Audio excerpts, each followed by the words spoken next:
पतझड़ में पत्ते झड़ते रहते हैं लेकिन पेड़ खड़ा रहता है। ऐसे हमारे महापुरुषों का विचार लेके आ रहे हैं माननीय दादा परमार जी।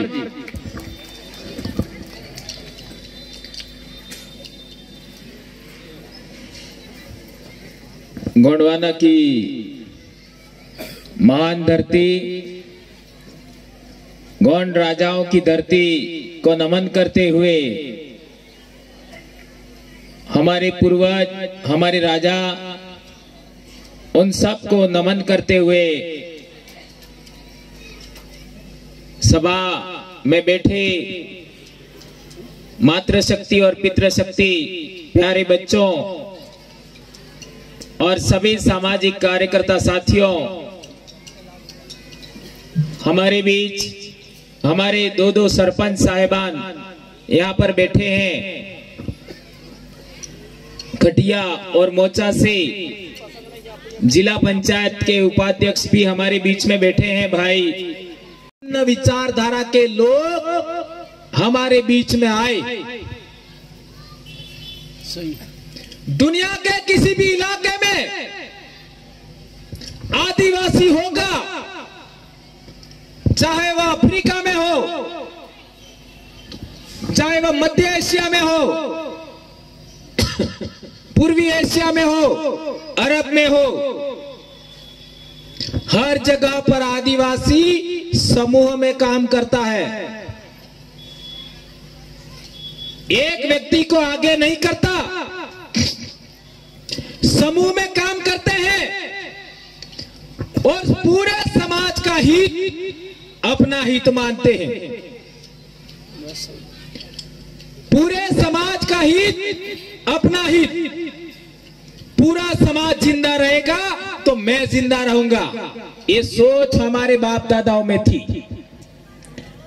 चाहे वह कोई भी जनजाति हो, मुंडा आदिवासियों में भी वही मिलेगा, संथाल आदिवासियों में वही बात मिलेगी, चेंचू आदिवासियों में वही बात मिलेगी, कंद आदिवासियों में वही बात मिलेगी, गोंड आदिवासियों में वही बात मिलेगी, बेगा जनजाति में वही बात मिलेगी। हमारे गुजरात के उधर इलाके में गामित, पाड़वी, चौधरी जनजाति है, उसमें भी वही बात मिलेगी। महाराष्ट्र में महादेव कोली है, उनमें वही बात मिलेगी। हमारे पश्चिमी मध्य प्रदेश और गुजरात, राजस्थान के भील आदिवासियों में भी वही बात मिलेगी। अभी सुबह हम लोग उनके गांव में बिरसा मुंडा के नाम का चौक स्थापित किया और बोर्ड का उद्घाटन मैंने किया था 2011 में।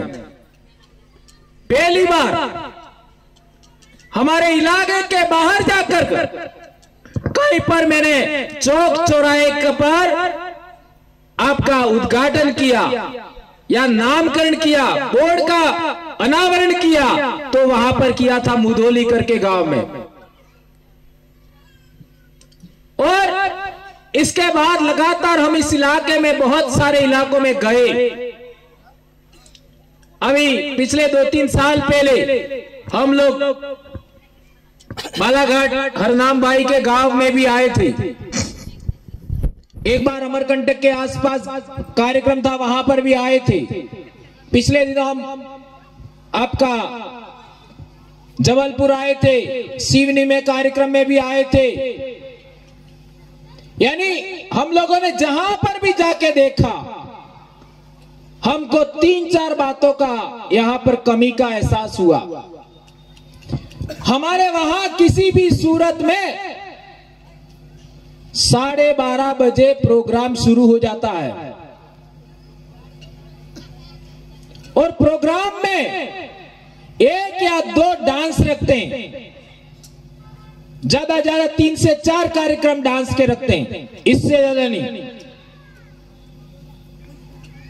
और पूरा सामाजिक कार्यकर्ता प्रबोधन करते हैं विभिन्न विषयों पर और 5 बजे हमारा कार्यक्रम फिनिश हो जाता है और आपका तो कार्यक्रम ही 5:30 शुरू हो रहा है। ये कमी फर्स्ट नंबर। हमने सारा दिन खर्च किया। जिस तरीके पेट की भूख होती है, इस तरीके की भूख दिमाग की भी होनी चाहिए। 900 किलोमीटर हमारा इलाका पड़ता है यहां से, वहां से हम रात भर में यहां आ गए और हमारा कार्यक्रम इतना लेट शुरू होता है। 5-7 अच्छे कार्यकर्ता यहां बोलने चाहिए थे, दिमाग की खुराक लेनी चाहिए थी।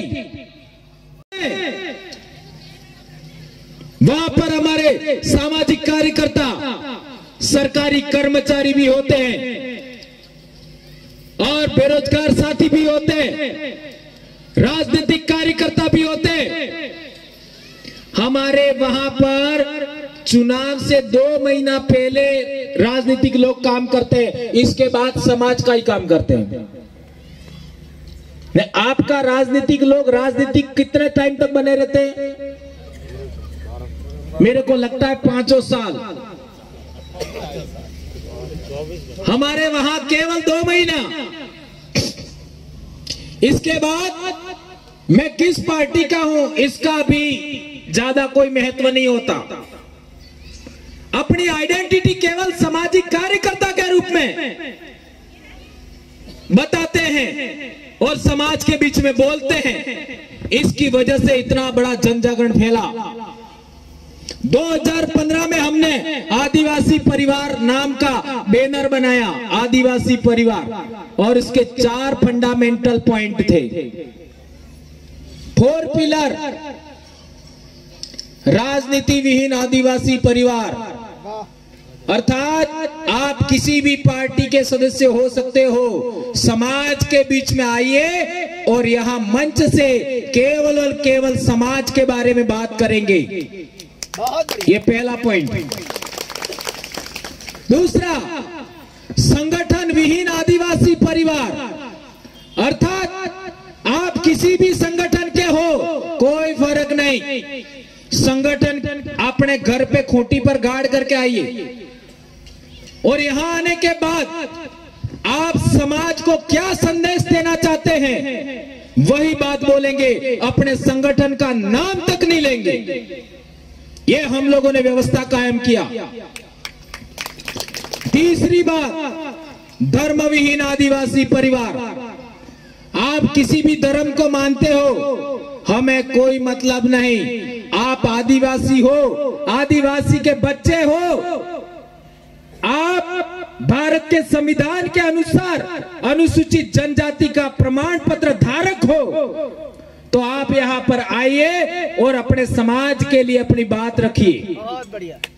ये तीसरा पॉइंट है। चौथा, बॉर्डरलेस आदिवासी परिवार।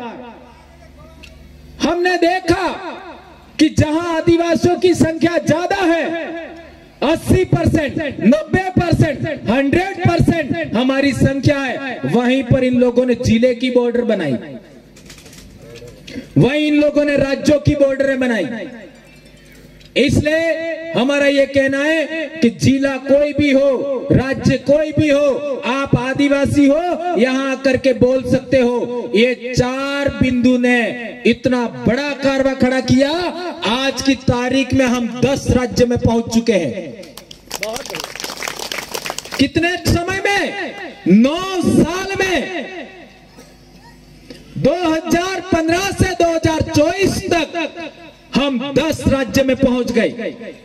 हमारी यूनिट आंध्र प्रदेश में भी चल रही है, ओडिशा, छत्तीसगढ़, वेस्ट बंगाल, आसाम, झारखंड।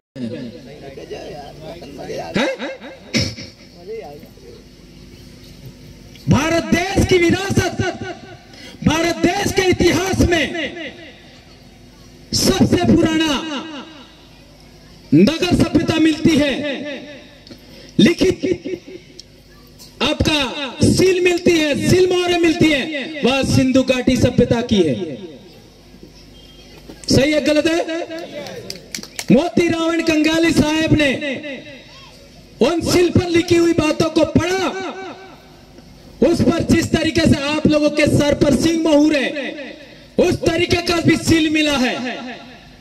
हमारे लोग यहाँ पर कड़े पहनते हैं, यहाँ पर कड़े पहनते हैं और गले में भी पहनते हैं। वो संस्कृति भी बाल बनाने की विधि कंध आदिवासियों में मिलेगी, गोंड आदिवासियों में मिलेगी, भील आदिवासियों में मिलेगी।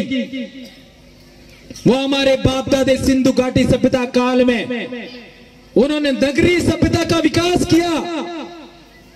उस सभ्यता में एक भी हथियार नहीं मिला, एक भी।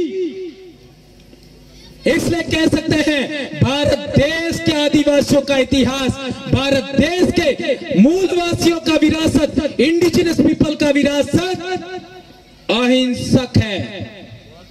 इनमें शस्त्र का कोई स्थान नहीं है। रक्षात्मक हथियार, औजार मात्र कुल्हाड़ी और तीर धनुष हमारे बाप दादे आज तक उपयोग कर रहे।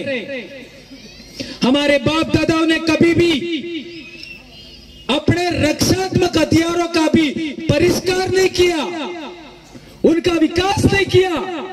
इससे भी यह बात सिद्ध होती है कि आदिवासी लोग हिंसा में विश्वास नहीं करते थे। वे केवल और केवल रक्षात्मक अपने समाज की सुरक्षा के लिए जिस तरीके से बैल